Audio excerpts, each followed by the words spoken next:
কিরে চার দোষ নয়, এবার কি বলবি? ভালোই তো ভান্ডা ফুরে গেল তোর। হ্যাঁ, যদিও তোর কোনো লজ্জা নেই, তাই তো? তুই শুভেন্দুদাকে বলেছিলিস না যে শুভেন্দুদা নাকি তোর দিকে খারাপ দৃষ্টি নিয়ে তাকিয়েছিল, তোকে নাকি কী সব অফার টফার করেছিল, তুই নাকি রাজি টাজি হোসনি। তো অ্যাকচুয়ালি সব কিছু শেষে, মানে একদম শেষে যখন জানতে পারলি সঞ্জয়দার সাথে শুভেন্দুদার বন্ধুত্ব হয়েছে, তো সেই সময় তুই বললি যে স্যার আপনাকে আমি রেসপেক্ট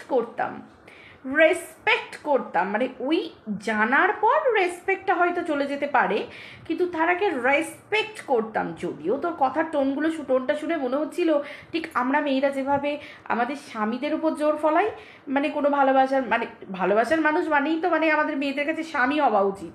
তো তোর টোনটা ঠিক সেরকম লাগছিল, মানে কত জোর ফলাচ্ছিস। ভাই বাইরের লোক, তার সাথে তুই বন্ধুত্ব করেছিস, তো সে একজন পুলিশ মানে পুলিশের চাকরি করে, তো তার সাথে বিভিন্ন লোকের বন্ধুত্ব থাকতে পারে, সঞ্জয় দা থাকতে পারে, নিরঞ্জন দা থাকতে পারে, তপন দা থাকতে পারে, বাপন দা থাকতে পারে। সেখানে তুই ঠিক করে দিবি কে কার সাথে কথা বলবে কি না বলবে? এইরকম একটা ব্যাপার দেখতে পাচ্ছি। তার উপরে তুই বললি যে রেসপেক্ট করতাম, তাহলে যে পুরুষ তোকে অফার করেছে, নোংরামি করেছে তোর সাথে, তারপরেও তার উপর শ্রদ্ধা তোর ছিল? মানে শ্রদ্ধা ছিল? বাবা, আমাকে যদি বা আমাদের মতো মেয়েদের যদি কোনো পুরুষ কোনো রকম খারাপ কোনো কথা বলতো, ভাই তা করবে কেন? আমরা তো কালো হুলো মানুষ, বল, আমরা তো সেই কি, আমি তো আবার থালিকা ব্যাঙ্গান বলেছিলিস তাই না আমাকে? ও বাবা, তুই তো আবার রূপ সুন্দরী, রূপসী, উর্বশী, বাবা পড়ি ফুরফুর করে উঠছিস, তুই এবার ব্র্যান্ডেড পড়ি তাই না? তুই এবার ব্র্যান্ডেড উর্বশী।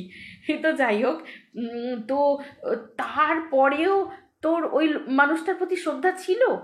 আমাদের মতো মেয়েদের তো থাকার কথা নয় ভাই, তাই না? সাধারণত বেশিরভাগ কোনো মেয়েরই থাকার কথা নয়। তো তোর কি করে তারপরেও রেসপেক্ট ছিল? শুধুমাত্র সঞ্জয়দার সাথে কথা বলছে বলে, মিশছে বলে তোর রেসপেক্টটা মানে হয়তো উভে যেতে পারে, আদারওয়াইজ রেসপেক্ট ছিল নাকি অন্য মিশ্রিত রেসপেক্ট ছিল কে জানে, তুই জানিস।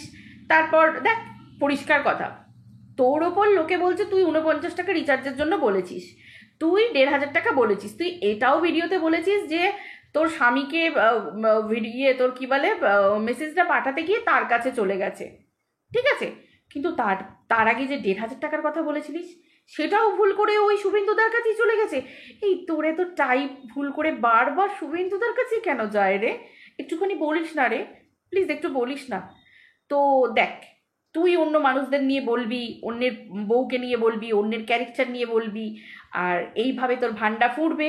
আবার ওই কে যেন তোর টিভির সামনে দাঁড়িয়ে থাকে, একদম টিভি খুলবি না, টিভির সামনে দাঁড়াতে দিবি না, ঠিক আছে? এইটা করাটাই খুব ভালো। আসলে তোর মতো মেয়ের না কোনো লজ্জা ঘেন্না কিচ্ছু নেই, বিশ্বাস কর।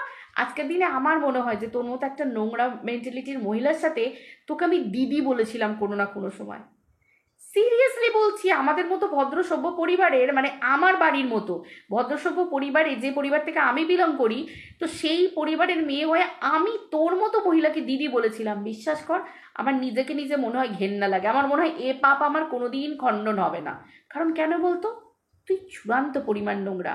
আর একটা মেয়েকে না সবসময় নিজের নিজের চরিত্রের দিকে যদি কেউ আঙুল তোলে, নিজের চরিত্রের দিকে যদি আঙুল ওঠে, তখন না, এই যুগের মেয়েদেরকে, সীতাকে অগ্নি পরীক্ষা দিতে হয়েছিল, কিন্তু এই যুগের মেয়েদের অগ্নি পরীক্ষা দিতে হয় না, রুখে দাঁড়াতে হয়, নিজেকে কখনো কখনো প্রমাণ করতে হয় যে আমি ঠিক, আমি ভুল নই, প্রমাণ দিতে হয়। কিন্তু তুই কেন কোনো প্রমাণ দিতে চাস না? তোর আমি মানছি তুই কিছু করিসনি, চল মেনে নিলাম, তোকে তো আমি বারবার বলেছি, তুই তোর হাজব্যান্ডকে বল, তুই এটা নিয়ে স্টেপ নে। সঞ্জয় দা ভিডিও করছে, প্রুফ দিচ্ছে, সঞ্জয় দার বিরুদ্ধে স্টেপ নে। দরকার হলে এই যে পুলিশ অফিসার, তবে পুলিশ অফিসার তো কি হয়েছে ভাই? লোকে কত বড় বড় রাজনীতিবিদ, কত বড় বড় মানে মিন কোনো পলিটিশিয়ান থেকে শুরু করে সবার তোর কি বলে ভান্ডা ফুড়ে দিচ্ছে। আমাদের প্রত্যেকটা পাবলিকের কাছে লড়ার আমাদের ক্ষমতা আছে, আমাদের আইন হাতে আছে। তো তুই হাজব্যান্ডকে তুই বলবি না যে তোর সাথে এত বড় ঘটনা ঘটে গেছে, একটা পুরুষ তোকে এভাবে বদনাম করছে, তারপরেও তুই চুপ আছিস? তোর হাজব্যান্ড তোর পাশে থাকছে না? তোকে তোর এই অপমানের বদলা নিতে। ভাই কেমন দে দাদা, কীরকম ধরনের মানুষ? আমার হাজব্যান্ড যদি বা আর পাঁচজন মেয়েদের হাজব্যান্ডকে জিজ্ঞাসা কর, মানে মেয়েদেরকে জিজ্ঞাসা কর, তাদের হাজব্যান্ডরাও তাদের স্বামী মানে স্ত্রীদের পাশে থাকবে। ভাই কেমন? তুই তো এত কিছু গর্ব করিস তোর হাজব্যান্ডকে নিয়ে, তোর হাজব্যান্ড তোর এইরকম বিপদের দিনে দাঁড়ায় না, যেখানে তার স্ত্রীর নারীত্বকে নিয়ে প্রশ্ন তোলা হয়, দাঁড়ায় না? কে জানে বাবা, তুই আবার কি করে অন্য মহিলাদের নিয়ে বলিস, তুই আবার কি করে অন্য পুরুষকে নিয়ে বলিস, আই ডোন্ট নো। ঠিক আছে, তো চলো বন্ধুরা, আমি এইটুকখানি আমার বলার ছিল, তো চলো, টাটা।